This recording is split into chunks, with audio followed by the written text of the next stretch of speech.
وولوچ ferry کی تاریخ 19ویں صدی سے جڑی ہوئی ہے۔ فیری سروس کے آغاز سے پہلے وولوچ کا علاقہ ان ملاحوں کے لیے جانا جاتا تھا جو پیسے لے کر لوگوں کو ٹیمز کے پار لے جاتے تھے۔ صنعتی انقلاب کی وجہ سے مشرقی لندن میں آبادی اور معاشی سرگرمی میں اضافے کے ساتھ باقاعدہ سروس کی ضرورت بڑھ گئی۔ مارچ 1889 کو وولوچ فیری نے باقاعدہ طور پر اپنی سروس شروع کی، جو میٹروپولیٹن بورڈ آف ورکس نے مفت کراسنگ فراہم کرنے کے لیے متعارف کرائی۔ اس نے غیر رسمی 23 نجی فیری سروسز کی جگہ لی اور عوام کے لیے ایک قابل اعتماد ذریعہ نقل و حمل فراہم کرنے کا مقصد بنایا۔ اس وقت ٹاور برج کے مشرق میں کوئی پل نہیں تھا، جس کی وجہ سے یہ فیری بہت اہم تھی۔ ابتدائی بیڑے میں پیڈل سٹیمر شامل تھے۔ یہ ابتدائی فیریاں سست مگر قابل اعتماد تھیں اور صنعتی مراکز کے درمیان ایک ضروری رابطہ فراہم کرتی تھیں۔ پھر 1930 کی دہائی میں پیڈل سٹیمرز کی جگہ ڈیزل الیکٹرک بحری جہازوں نے لے لی، جو تیز، زیادہ مؤثر اور مسافروں اور گاڑیوں کے بڑھتے ہوئے حجم کے لیے زیادہ موزوں تھے۔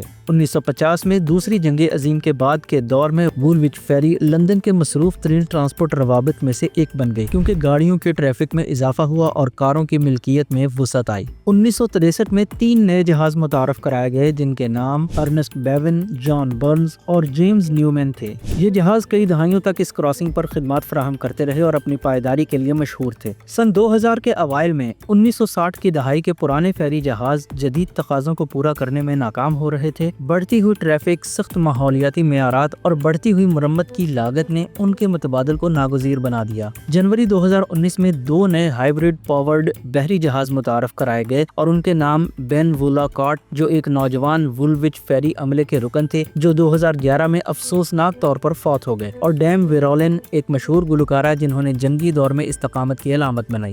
یہ نئے بحری جہاز ماحول دوست ہیں اور ہائیبرڈ انجن سے لیس ہیں، جو بجلی اور کم اخراج والے ایندھن پر چلتے ہیں۔ فیری ٹرمینلز کو بھی جدید انفراسٹرکچر کے ساتھ اپ گریڈ کیا گیا، جس سے سروس تیز، زیادہ مؤثر اور پیدل چلنے والوں، سائیکل سواروں اور گاڑیوں کے لیے مکمل طور پر قابل رسائی بنائی گئی۔ ٹرانسپورٹ فار لندن کے ذریعے چلنے والی یہ اب فیری لندن کے ٹرانسپورٹ نیٹ ورک کا ایک اہم حصہ بنی ہوئی ہے۔ یہ مفت ہے، جو اسے مسافروں اور سیاحوں دونوں کے لیے ایک مقبول انتخاب بناتا ہے۔ یہ لندن کی ثقافت اور جدت کا ایک مظہر ہے، جو تاریخ کو جدید ٹیکنالوجی کے ساتھ جوڑتا ہے۔ یہ سروس آج بھی ایک اہم کردار ادا کرتی ہے، وولوچ جنوب اور نارتھ وولوچ کو جوڑتی ہے، خاص طور پر جب مشرقی لندن کی آبادی اور معاشی اہمیت بڑھ رہی ہے۔ ایسی مزید معلوماتی ویڈیوز دیکھنے کے لیے وزٹ کیجیے ہماری ویب سائٹ pakistanmatters.pk۔